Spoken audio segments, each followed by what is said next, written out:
This new K-22 PulsFOG, basically this is a different way of applying the same products that you've always put out there. We're just doing it with much less water. In the past, you've gone with your hydraulic sprayer and directionally applied, going down the bench, pulling the coil, pulling the machine, doing the coil, going to the next place, and it takes, I don't know how long it takes to do an acre, if it's an hour or an hour and a half per acre. But with this type of machine, we're putting the same amount of active ingredient that you did with your hydraulic sprayer with much less water. If it took you, you said how much? 100 gallons per acre to do it? We're using about 64 ounces of solution to do the same amount, but using the same amount of active ingredient, okay?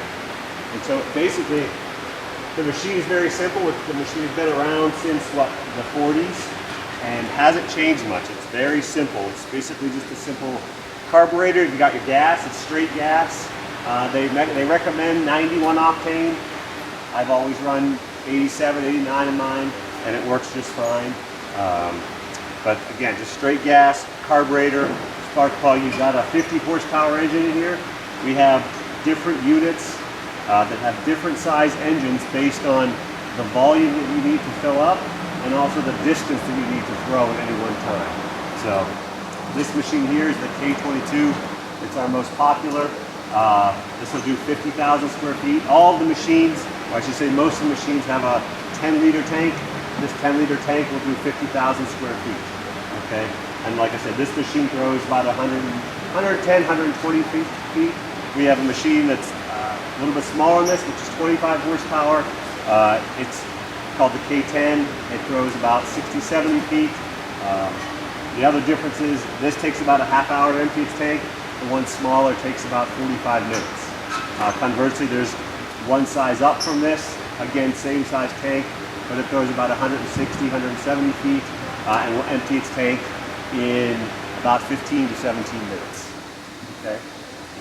Also, if you've been onto our website, we have a bio version of a couple of these units. Basically, the chemicals being added right here.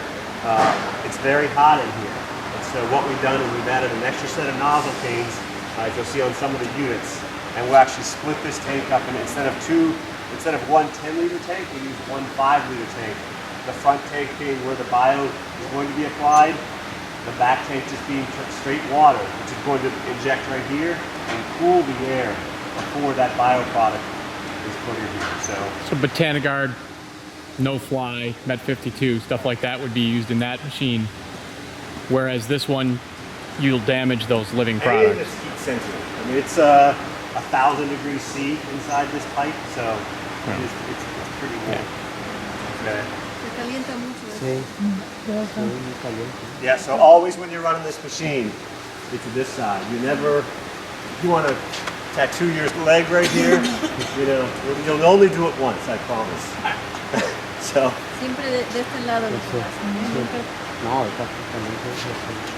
And so basically how this unit is run, again, you're going to turn this thing on and keep it running the entire time for whatever given area that you want to fog. You don't want to be shutting it off and shutting it on. It will work, but it sometimes can be a pain to start it up, turn it off, turn it on. You want to leave it running, right? This is your only on-off, which is your solution valve, which we'll get into. So it's like when you're with your sprayer. You run the sprayer, you pull the trigger to spray. So that's your trigger. Right. So again, how it works. So only when you're starting. This is your ball valve. This does a couple of things. Just when you're starting. If you look behind you, there's 4D batteries in the back here. That's what's providing a spark to the spark plug. When you push down on here, there's a trigger which actually sparks this plug. Okay? This is your gas pedal.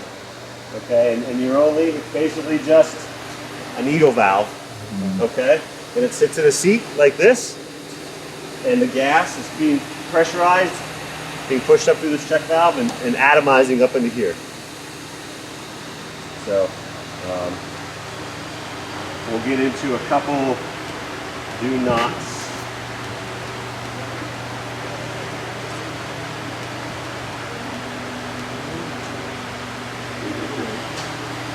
Other way. There we go.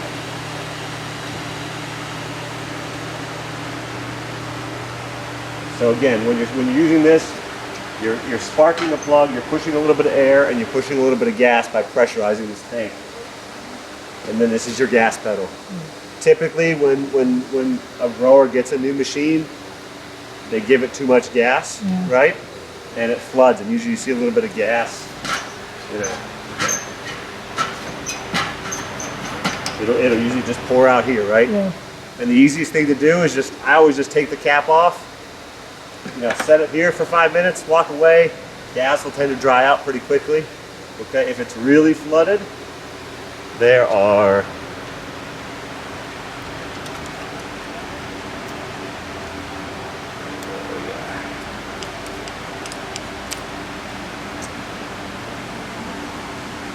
two diaphragms.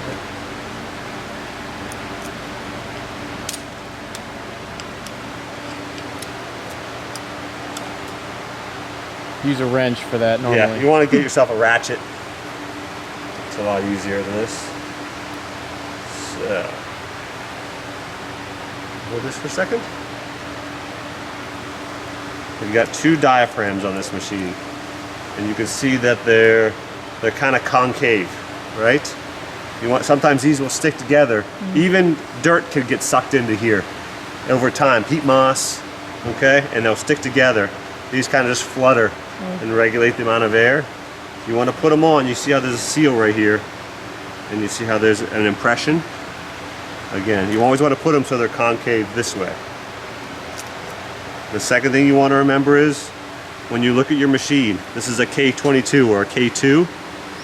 I talked about that smaller machine was a K10, okay? You always want to be able to read the machine that you have, which is the K2, when you're putting this back on, okay? If you switch it, it changes the amount of air that lets through. It actually slow down your machine. You're going to want to take that's not only for flooding. If you, every 3 to 4 times you use the machine, you want to take that off and clean those diaphragms.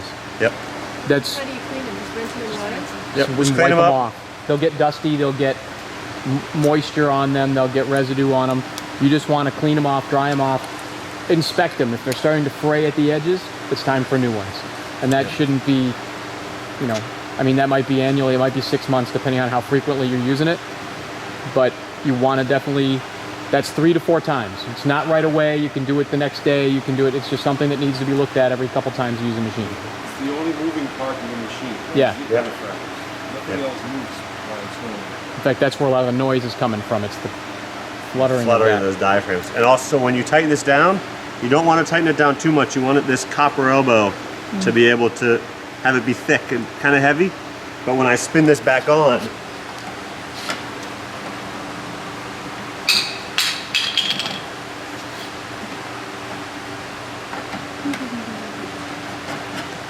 right, we need to be able to spin the elbow back in position, right? So doesn't need to be super tight. And the carburetor cap doesn't need to be super tight either. You should be able to take it off by hand. It should be by hand. You shouldn't need a wrench. So don't need to over tighten this. Same with this needle valve. When I'm running this machine, you know, it's going to be over here running. When I go to turn it off, it'll probably turn off right there, right? Finger tight. Do not over tighten. That's one of the number one rules, because you don't want to tighten it too much. It'll open up the seat and you'll change the amount of gas, but finger tight. That's it. So number one rule. One of the number one rules on this machine. No apretarlo mucho. Yep, never over tighten. It's the finger tight. So, and then other number one rule on this is keep good clean gas in this. You don't want to let it sit. If it's going to sit for a month or 2 months, get all the gas out of it, run it dry, because what'll have is there's a check valve right here. It'll just get gummed up, and Filter on the inside that can get gummed up. It'll get gummed up, and it won't start. And you'll know, because if you pull this valve out and push on this, if it's not atomizing out, you know that The clog and stuff. you've got a clog, which is a simple fix. If you call us, we'll send you a new part. But when you want to go to fog, It's you a know. good idea if you know that you're not going to use the unit for a while, to just remove all the gas and dry it and make sure that next time when you fill it up with gas again, it will work. Yeah. Yep. And fill it up with fresh gas. Fresh gas. Yeah, we want good clean. Yeah, it doesn't help if you Vamos a usar muy seguido, entonces le sacamos el gas. it doesn't help if you got a gas tank that's been sitting there for 2 months, Right. and you put it in there. Don't- No, we go through our gas. yeah, We always use a lot of gas, so we get them like almost every week. perfect. You're good to go. Same thing with the batteries. If it's gonna sit all summer long, take the batteries out, because sometimes you know, if you ever had that old toy when you were a kid and you went to use it and the batteries are corroded and Flashlight. ruin the contacts, or a You flashlight. don't use it's underneath So the bed. take the batteries. These are 4D batteries. It's not a bad idea once a year to just put new batteries in every season. You'll notice it in the strength of the spark. Yeah. You can hear there'll be a lot more force to the spark. You can that can sometimes influence how easy this machine will start. If you have a soft spark, it sometimes won't start because it just doesn't have enough to ignite that gas. So good clean fun. Another test you can do to make sure your spark is good, take this out, put the head on it, lay it on the barrel, and spark it. If you can see a good clean spark. If it's kind of low, change out the batteries. That makes a big difference. Well, and you can even actually just hold the cap above the spark plug, and you can see the arc. It's you'll see it. Yeah. It's Take care not to. yeah. Don't touch it. Yeah, don't touch it. That's why I was laying on the Zap. barrel, because Yeah. you'll feel it. You'll know. Well, you hold on to the rubber and hold it over. 15,000 volts. Yeah. They won't touch it. So, going through how to know how much to spray or how much to fog. Okay, so we said that, again, for the majority of these units, they all use a 10-liter tank. Okay, and again, that's enough for 50,000 square feet. And so, in most cases, we're only doing length and width. If we have a really tall gutter, maybe we talk about the height when we're talking about total area. Well, and crop too. And the you crop. guys, you're growing a 2-inch plant. If I go to, we're going to go to Winset a little later, and that's a 12-foot plant. So Yeah. it's a little bit different when we're dealing with plant volume. Yeah, so I say 50,000 square feet.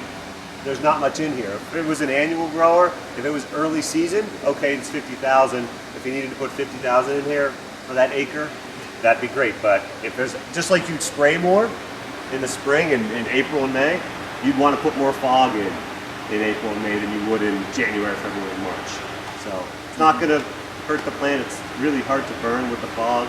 So just know that I sometimes have 2 rates. You know, I'll have a total volume rate for early season, and I'll have a later volume, maybe 1.5 times, just to know you got enough active out there for the Even plant. 10-20% more in the machine is enough quite often, depending on how. So, but again, how to use this machine? It's not visible. It's not like you used to do with your hydraulic sprayer when you say, okay, everything's wet. It's knowing that I have enough active ingredient in a given amount of area. So each liter on this tank is for 5,000 square feet. So if I had, a bunch of 5,000 square foot individual houses, I just need to know that I need to put a liter in each house. If it's really, really full, maybe I put a little bit more liter, maybe a liter and a quarter, or a liter and a half, just to be sure, late season. But it's How not long did you say it takes to do a liter? about 2.5 minutes, roughly. If you have a very thick solution, that can sometimes influence. So when you're first putting your products together, again, if you can combine products, if they work well, it's from a phyto issue in your hydraulic sprayer, and there's no activity that's going to cause a precipitate to fall out, it'll go through the machine. That's the main thing. We just want to make sure products stay in solution. The only thing you may want to check on that is just make sure when you're putting in a hydraulic sprayer, you're putting it into 100 gallons instead of 2. So you want to make sure that the solution change, the amount of water in there doesn't change the way that those products interact. So if you mix it, if there's something you're not sure about, mix them first in a jar and test it out. Yeah, always jar test before you get it. With the proper ratios of water, carrier. You don't have any tried and tested? There's nothing, you know what, there's very few things that are really, typically chemical compatibility is not an issue in our industry. You're going to see more issues with one chemical that's really thick. Right. You got a product that's real oily or thick, that's going to be the problem. It's not going to be mixing that with something else. Degrees heat sensitive. Yeah, that's one. But there's other botrytis products that you can use that are. Yeah, I mean, one of the reasons is these machines have kind of come back in a big way. One is that if you look at the rates on products nowadays, they're so much lower than, they used to be 60 and 70 ounces. Now they're 5 and 10 and 15 ounces in there of WDG, and they go in a solution like nothing was before they were heavy powder. So that's one reason that you don't have the clog issues. The other is the carrier. The older carriers, VK1 and VK2. The VK2, which was the more popular one, was ethylene based, and so it limited the time of the year. Once you got into bloom time, that you could fog with it. The new carrier that everyone should be using is NutriFOG, which is a simple foliar fertilizer, 1033. That's a lot safer to use. It extends the amount of time into the season that you could use this machine. So anyone that had VK2, switching over to the NutriFOG is probably the best bet. And the rate's a little bit low. Like we were saying earlier, though, it's important if you've used the VK2 in the past that you set your expectations a little differently, because the VK2 had a dye, so it looked like smoke when you applied it. We put the dye in there so you could see the fog better. Now we don't do that, and that's mainly out of concern for people thinking the greenhouse is on fire, or you can still see the fog with this, it just won't seem as thick. And if that's the case, then we want to, you want to just know it's doing the job. If the tank's emptying, it's fogging. Unless you see a big puddle on the floor, it's fogging and it's going into the air, but it won't seem as visible. 10 minutes later, it'll condense a bit, like a fog would. It'll condense a little bit, and you'll see a little bit thicker haze in the greenhouse, but it will not look like the old pictures of VK2, or if you ever use that, it won't look the same. So if you're going to use the full 10 liters for 50,000 square feet, you want to use 5 liters of water and then 5 liters of the NutriFOG. No. So the rates are always the same with so you have your chemical rate, which we can help you out with, figuring that out, or your distributor can certainly help you out with. But the water and the carrier are always going to be the same. For every 10,000 square feet you're going to fog, 1.75 liters of water, 0.25 liters of carrier. It's actually it's a 1-to-7 ratio. Yeah, it's a 1-to-7 ratio, but it's less carrier, it's more water. 1.75 water. 250 milliliters for every 10,000 square feet of carrier. Okay. So the only time you might change that is if you are working with an older chemistry that's very thick. If you want to dilute that a little bit, you can add more water and carrier. Just make sure you use those even rates to dilute the solution. You're not going to reduce the efficacy of the chemical or the active. It's just going to take a little bit longer. If you knew when it was straight and kind of thick at 4 liters and you double it to 8, just know that you need to put twice as much out in a given area when you're fogging. So, but just remember to use the even rates. Don't just add water, because we're using that carrier to help break up that surface tension on that water particle. When you say even rates, it's a little confusing. Even ratio. 1-to-7 ratio of carrier to water. Yeah, ratios. So you've got your product in here. You know you've got 20,000 square feet to do. So we put 4 liters of chemical carrier and water here and ready to go fog. All right. So again, we get it started. When we run this machine, we want it to run rough. We don't want it to sound good. At DRAM, we always say we want it to sound like a Harley, not a Honda, right? We want that rough sound to create that pulsing action. You can actually visibly see a difference in the fog output when it's running rougher than when it's running high and hot. And we'll go over that sound. You can hear it just by turning from here to here. You will hear it while we're running it, and we'll make he'll make a signal saying, okay, this is good, this is bad. We don't want this. We want the rough sound. It almost sounds like it's going to choke out, like you're giving it too much gas. Entonces quieren que se oiga bien fuerte el motor. Entre más fuerte mejor. No como un Honda. No, exactamente, sí. Very rough. Aunque se vaya a deshacer. So when you go into a given area, we're fogging the dead space in between the plant material. We're not directionally fogging at the plants. The particles on this, we want them to float around and get out there. So your typical hydraulic sprayer has a particle size between 250 to 500. One human hair is around 100 microns. The average particle size coming out of these is between 9 and 20. So we want those particles to move out. We don't want to hit a bunch of material on a plant or on a post. We want it to move around that dead space, separate, and be able to float around. Okay, so get it up high above the benches. If you've got a Quonset hut and you've got 5 rows of baskets and you've got a 4-foot or a 3-foot walkway down the center, you want to use that walkway. Or if you have a 4-foot space in between a bench and a bunch of baskets, always aiming for the dead space in between. So, and again, it's more about putting the right amount of solution. It's not just based on time, because different products have different viscosities, might affect the output. So once you start to use the machine, you'll get a good idea of how long it takes. So, Nunca lo vas a dirigir directamente a la planta, sino que al área alrededor de la planta. Nunca se va a dirigir directo a la planta. and this is again, once it's on, you're going to leave it on. We don't want to have to turn it off, turn it on, turn it off. This is your valve. So what happens is when you start this is actually going to pressurize this tank a little bit. You'll actually see it expand. So it's not a lot of pressure, but what we're doing is pressurizing this. When we open this valve, it's an escape route for that pressure, and it's going to force that solution out to these nozzle gates. Okay, and this is your off, this is your on. So at a house, fog, in between a house, but leaving the machine running the whole time. Okay. No se va a apagar entre casas y entre áreas, o que se va a dejar prendido. Cuando crece la tierra, Before you shut it off for the last time, make sure you shut off the solution first. Yes.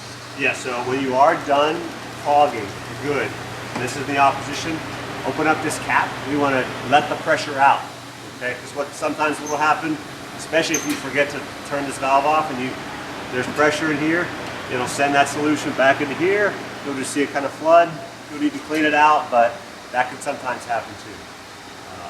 A couple other things you could do. Always start with a full tank of gas. Okay, it's a lot easier to start with a full tank of gas than it is with a half or less. But also as you're finishing up, if you're moving this machine around and it catches some air, and this is in the open position, it could stall. Again, it'll send that solution back to the carburetor, flood a little bit, and you just need to let it dry out. So always start with the full tank of gas. Always remember to undo this cap when this is in the opposition to let the pressure off before you stop the engine. So, any questions kind of as we're going through here?